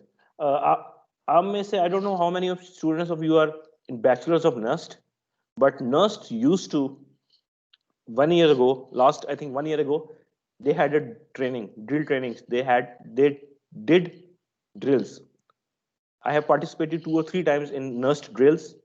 In case of a natural hazard or a, let's say, terrorist attack, what will the students do? Okay, that drill I have undertaken in NUST. So that would, if in case, if God forbid, if something happens, then I know what I have to do. मैं इस तरह बात करता हूँ क्योंकि आप तो class में इस टाइम पे नहीं है, लेकिन अपने घर के आप देखें, आपके जो घर के दरवाजे हैं, अगर आपके कमरे में बैठे हैं इस टाइम पे, कितने दरवाजे बाहर की तरफ खुलते हैं और कितने दरवाजे अंदर की तरफ खुलते हैं? आप में से कितने लोग हैं जिनका दरवाजा बाहर की तरफ खुलता है? इस टाइम पे जिस कमरे में आप लोग बैठे हुए हैं, क्या आपका कमरे का दरवाजा बाहर खुलता है? उतने लोग हाथ खड़ा करें जिनका दरवाजा बाहर की तरफ खुलता है। 1 2 3, हाथ खड़ा रखे, सॉरी मैं गिनना चाह रहा हूं। 2 पर्सन्स जिनका दरवाजा बाहर की तरफ खुल रहा है। ओके, जिनका दरवाजा अंदर की साइड पे खुल रहा है।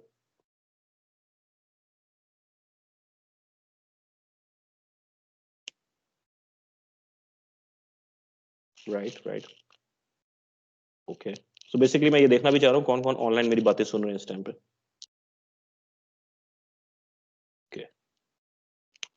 Okay, so most of you आपका दरवाजा अंदर खुलता है।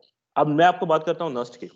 जिस ऑफिस कमरे में आप लोग बैठते हैं और दरवाजे में, आप तो अकेले बैठे हुए, मोस्ट प्रॉब्ली आप रूम में अकेले ही होंगे। नाउ व्हाट हैपेंड कि आप ऑफिस में अगर आए, डिजास्टर होता है, 10-15 लोगों ने जब दरवाजे की तरफ जाना है, दरवाजे ने हो जाना है बंद। तो जिनका दरवाजा बाहर की तरफ खुलता है वो लोग निकल सकते हैं, जिनका दरवाजा अंदर की साइड पे बंद होता है वो दरवाजा खुलेगा ही नहीं, क्योंकि लोग पीछे से प्रेशर कर ही जाएंगे, दरवाजा खुलेगा ही नहीं। अब एक छोटा सा ये एक प्रिपेयर्डनेस मेजर है, it can save lives in case of a disaster. मैंने खुद बात की हुई है, NUST में अक्सर दरवाजे अंदर को खुलते हैं, मेरे अपना ऑफिस का दरवाजा अंदर को खुलता है। सो व्हाट इफ, अगर मैंने कमरे से तेजी से भागना है, 3-4, अगर बहुत ज्यादा 10-15 लोग इकट्ठे हैं, तो दरवाजे पे वो प्रेशर बनेगा, दरवाजा बंद हो जाएगा और दरवाजा फिर खुलेगा नहीं। Do you agree with this? अक्सर डेथ्स फायर की ये होती हैं, फायर की डेथ्स की वजह कि अप्रोप्रिएट दरवाजे नहीं है। Yes Fida, you want to add something?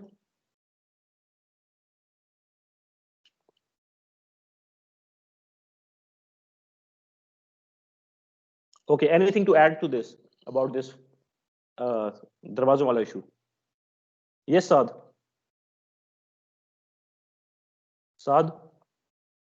Want to say something? Yes sir. जी सर मैं कह रहा हूँ अगर दरवाजे बाहर की तरफ खुलेंगे तो सर अगर बाहर कॉरिडोर या बालकनी है तो अगर लोग एग्जिट कर रहे हैं तो वो दरवाजा तो बीच में हिंड्रेंस क्रिएट करेगा। उतना हिंड्रेंस क्रिएट करेगा जितना अगर दरवाजा बंद हो रहा है अंदर से। बाहर को खुल जाएगा ना, दरवाजा खुला तो रहेगा ना, लोग बाहर तो निकल सकेंगे ना। ओके सर, ये बात है, ये पॉइंट है मेरा। यस मरियम। सर NUST में ऐसे दरवाजे भी हैं जो एग्जिट है, इमरजेंसी एग्जिट है, लेकिन वहां पे ताला लगा हुआ होता है। गुड पॉइंट, ये मैं आपको बेसिकली मेरा पॉइंट यही था अगर आप नोट करें हमारे इमरजेंसी और फायर एग्जिट्स के जो एनआईटी में रूट्स है ना इवैक्यूएशन के, उन पे ताले लगे हुए हैं। तो मैं I am just talking about के हाउ प्रिपेयर्ड वी आर। सो अगर आप नोट करेंगे नेक्स्ट टाइम क्लास में आइएगा डिपार्टमेंट में, तो आप नोट करिएगा इमरजेंसी एग्जिट कहाँ कहाँ है और इसकी सिचुएशन क्या है। फायर आपको एक्सटिंग्विशर कहाँ लगा हुआ है, चले ये बताएं मुझे। अगर आपने नोट किया, ऊपर आप आते हैं कॉरिडोर में 123 में आप क्लास पढ़ने आए हैं, फायर एक्सटिंग्विशर कहाँ लगा हुआ? Now you are a regular student nurse. Sir मेरे ख्याल से स्टेडियम के पास लगा हुआ है, जहां आप डस्टबिन में अपने जो आप वो कप वगैरह चाय के फेंक रहे होते हैं उसके ऊपर ही पड़ा लगा हुआ है।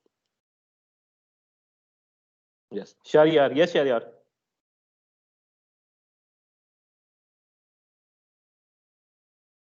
Shahryar, you want to add something? Sir वहाँ पे तो अंधेरा होता है, वो नजर ही नहीं आता फायर सर लॉकर्स के पास होता है। Okay. So next time, I'm just like expanding your mind. Yes, Mariam, you want to add something? No sir वो खुला रह गया था। Okay. So yes, Hamza. Sir fire extinguisher का नहीं पता, लेकिन फायर अलार्म का पता है, वो दरवाजे के साथ लगा हुआ है। अब द पॉइंट इज कि उनमें से कितने काम करते हैं। नेक्स्ट पॉइंट हमारा ये है।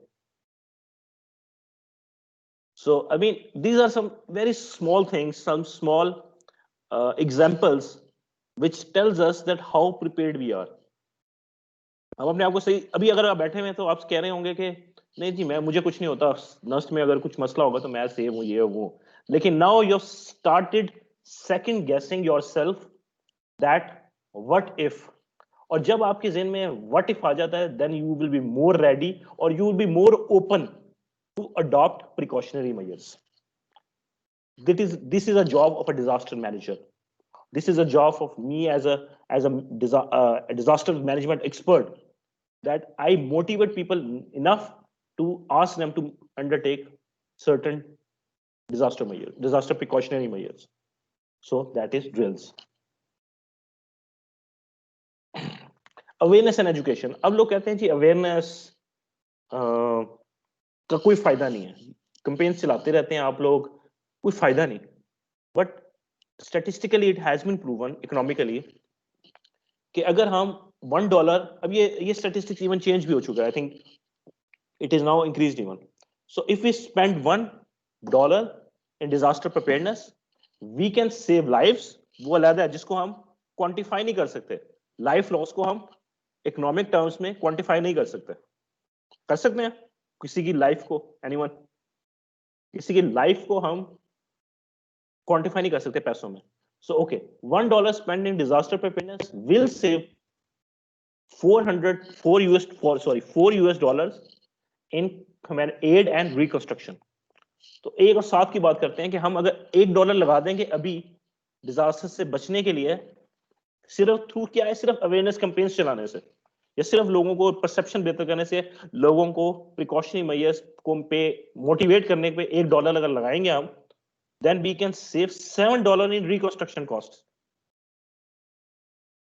ओके, सो लेकिन वी एज अ पाकिस्तानी और एज अ पॉलिटिशियन और something, we are working on an ad hoc system कि जी जब सैलाब आएगा देन वील सी, उससे पहले हमने कुछ नहीं करना।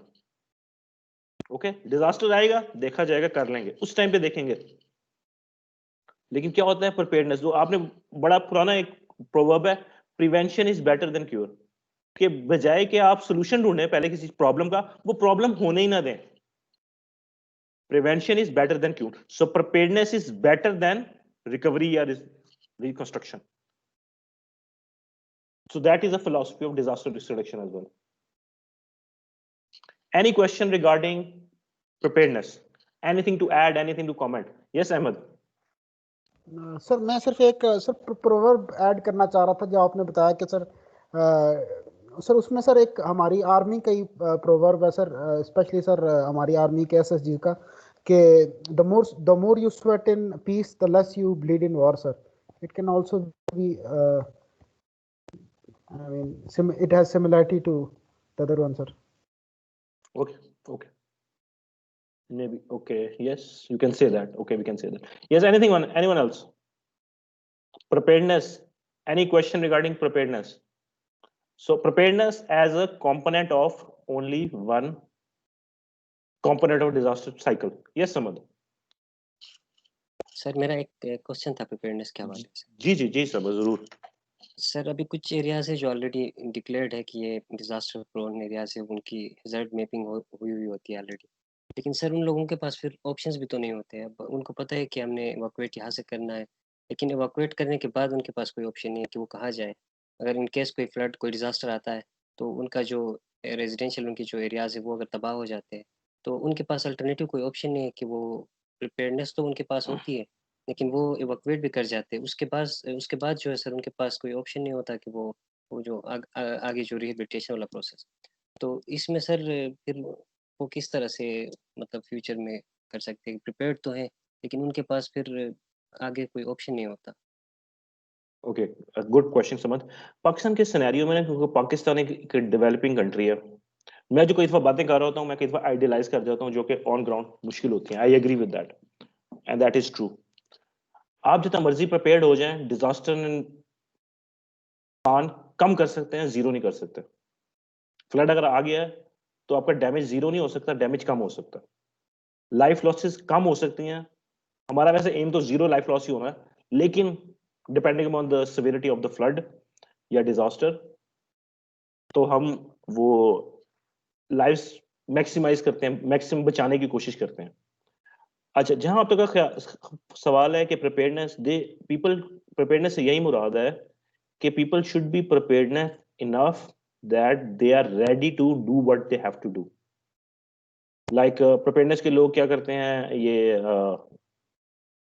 लोग स्पेशली सिंध में या थर्ड रीजन में जहाँ ड्राउट आता है, तो जब ड्राउट का सीजन होता है तो वो अपना सारे एरिया शिफ्ट करके एज अ नोमैड वो किसी और बस्ती में जाके रहना शुरू कर देते हैं, वो उस एरिया से मूव आउट कर जाते हैं, माइग्रेट कर जाते हैं।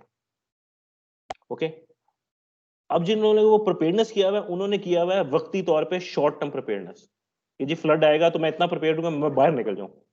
That is not the only part of preparedness. होता है यहां से इवैक्यूएट होंगे, किधर जाएंगे, किधर रहेंगे, आपकी लाइवलीहुड कितनी मुतासिर होगी, how much will be able to recover and go back to your own position own area, ये भी प्रिपेयर्डनेस के अंदर ही आता है।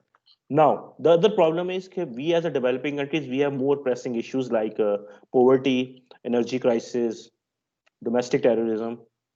सो ये जो इश्यूज हैं हमारे अंदर, ये इतने प्रीडोमिनेंट है हमारे दूसरे, या इवन हंगर, फूड इनसिक्योरिटी, ठीक है, हेल्थ इश्यूज, ये इतने प्रीडोमिनेंट है कि ये जो disaster management cycle it often takes a back seat. So what happens that we can not kind of जो फिलॉसफी ऑफ डिजास्टर रिडक्शन या प्रिपेयर्डनेस की है, इट गोज बैक। लेकिन आप जब एडवोकेट करेंगे कि जी हमें प्रिपेयर्डनेस करनी चाहिए, देन एटलीस्ट लोगों में शऊर आ रहा है, may be after 2-3 generations people will be now opted, या 2-3 generation के बाद लोग ऑप्ट कर लें प्रिपेयर्डनेस की। हाँ, जहां तक ख्याल आता है कि जी गरीब के पास इतना पैसा नहीं होगा रिकवर करने के लिए, ऑफ कोर्स देन उसके लिए social protection programs are available. Now उसके लिए उस बंदे को, for example if that person, इतनी अवेयरनेस उसको होनी चाहिए for in case of a disaster, और जहां उसके बेसिक नीड्स पूरी नहीं हो रही, उसके एनडीए में, पीडीएमएस या local institutions are responsible to at least give them basic human needs, shelter, roti, kapda, makaan. Okay, that lies in the responsibility of your local institutions. लेकिन कम्युनिटीज को इतना, पाकिस्तान का कॉन्सेप्ट में we rely more on our neighbours than our governments. So what happens, disaster में अगर देखें, social capital का बड़ा आप लोगों ने, कुछ लोगों ने सुना होगा, तो सोशल कैपिटल में लोग अपनी कैपेसिटी, आपस में इतनी नेटवर्किंग या आपस में ऐसी ग्रुपिंग होती है कि जब डिजास्टर आता है they don't have to rely on the local institutions, वो आपस में कम्युनिटी खुद ही एक दूसरे का ख्याल रखती है। So specially in remote communities, specially in कच्ची आबादीज या लो इनकम एरियाज, लोगों की सोशल गैदरिंग, सोशल इंटरेक्शन या social networking are very strong because they know government will not help them. Pakistan scenario में सोशल वल्नरेबिलिटी सबसे कम होती है, इकोनॉमिक वल्नरेबिलिटी, इंफ्रास्ट्रक्चर या इंस्टीट्यूशनल वल्नरेबिलिटीज हाई होती हैं, लेकिन सोशल वल्नरेबिलिटी कम होती है relative to the other developed countries, because हमारे अंदर सोशल कैपेसिटीज बना चुके हैं हम एक दूसरे को।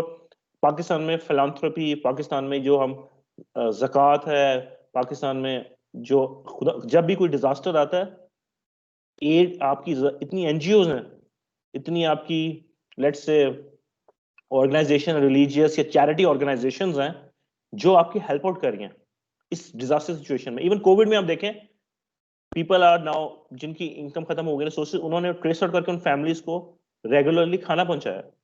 इस तरह की ऑर्गेनाइजेशन कोविड में ऑटोमेटिकली फॉर्म हो गई थी, क्योंकि उनको पता है government does not have the power. So community social खुद सोसाइटी मोबिलाइज होती है एक दूसरे की हेल्प करने के लिए। सो पाकिस्तान में ये positive, like it can be a positive points. अगर जहां गवर्नमेंट फेल हो रही है तो वहां society as a group succeed हो रहा है। तो आई मीन अगर आप देखें, it's a very wonderful dynamic in the field that people are managing, people are like kind of coping with a disaster, I would say, in one way or another. Of course, there will always be people who are there who will suffer most, and I cannot even imagine that how much they can suffer. But of course, there will be people depending upon the severity of a disaster. So, Samad, I think it answers your question. Yes, sir. Thank you. Yeah. So we must be optimistic as well. So disaster is sometimes taken as an opportunity as well, कि disaster की वजह से हम जब recreate करें, अपनी reconstruct करें अपनी development को, तो in a such a way करें कि अब जब disaster आएगा तो उसको उस disaster affect नहीं करेगा उस area को. So disaster as an opportunity, some people say blessing in a disguise, कि disaster अब आ गया, अब हम redevelopment इस तरीके की करेंगे, अब यहाँ disaster आ भी गया दोबारा तो इसको affect नहीं करेगा हमें. So clear? Any question or anything to add before we move on to the next section? Or do you want to take a break?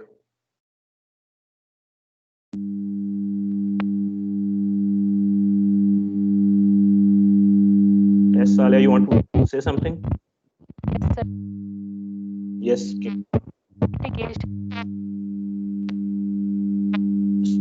Okay, Salia, can you send me your question in your WhatsApp group? Okay, yes, Ahid. Ji sir, बस ये था कि let's have a 5-minute break, 5 or 10 minutes, please.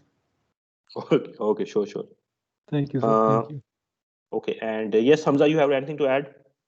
Yes, sir, मैं भी यही कहता था कि 10 minutes की break लेते हैं, थोड़ा वाटर पानी पी लें, वॉशरूम वगैरह अटेंड कर लें. Okay, sure. Let's have a break, and I think we can return.